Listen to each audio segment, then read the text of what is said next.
Hi friends, देखो আমি first time chilli chicken বানাচ্ছি। তোমাদের সঙ্গেও একটু শেয়ার করলাম চিলি চিকেনের রেসিপিটা।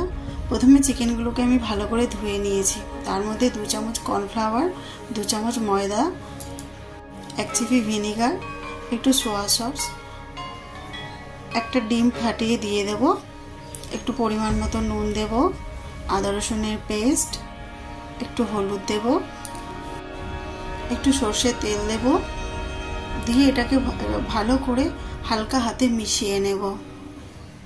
আমি প্রথম বানাচ্ছি তো একটু ঘাবড়ে যাচ্ছি।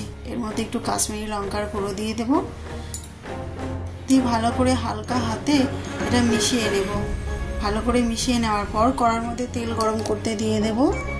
দিয়ে আমার কড়ার মধ্যে তেল দিয়ে দিয়েছি। এবার চিকেনগুলোকে ভালো করে মাখিয়ে নেওয়া হয়ে গেছে।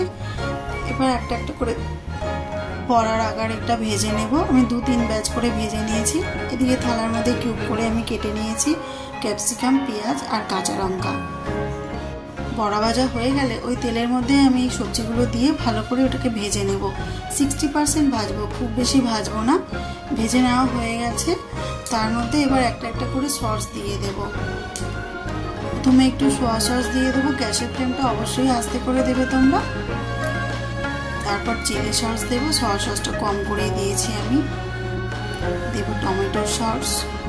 যেহেতু রান্নাটা সব সস দিয়েই হবে, আমি এই সসগুলো একটু কম দিয়েছি, কিন্তু টমেটো সসটা একটু বেশি দিয়েছি। এদিকে আমি কাশ্মীরি লঙ্কার গুঁড়ো দিয়ে দিলাম, একটুখানি গুঁড়ো লঙ্কার গুঁড়ো দিয়েছিলাম, লাল লঙ্কার গুঁড়ো।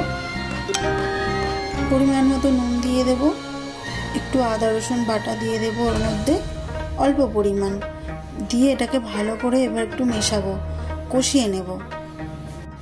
ভালো করে কষিয়ে নেওয়া হয়ে গেছে আমার। এবার এর মধ্যে একটু জল দিয়ে দেব। জলটা একটু বেশি পরিমাণে দেব, যাতে চিকেনগুলো একটু সিদ্ধ হতে হতে টাইম লাগবে এবং বড়াগুলো তো ঝোল টেনে নেবে। এবার বাটিতে আমি একটু কর্নফ্লাওয়ার জলের মধ্যে গুলে নিয়েছি। রান্নাটা প্রায় হয়ে এসছে। আমি কর্নফ্লাওয়ারটা ওপর দিয়ে দেব। দিয়ে আবার গ্যাসটা আস্তে করে দেব।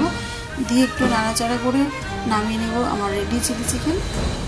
প্রথমবার বানিয়েছি, অনেক ঘাবড়ে বানিয়েছি। প্রথমবার হলেও জিনিসটা খেতে কিন্তু খুবই ভালো হয়েছিল। যারা খেয়েছে, তোমাদের কেমন লাগলো একটু কমেন্টে জানিও।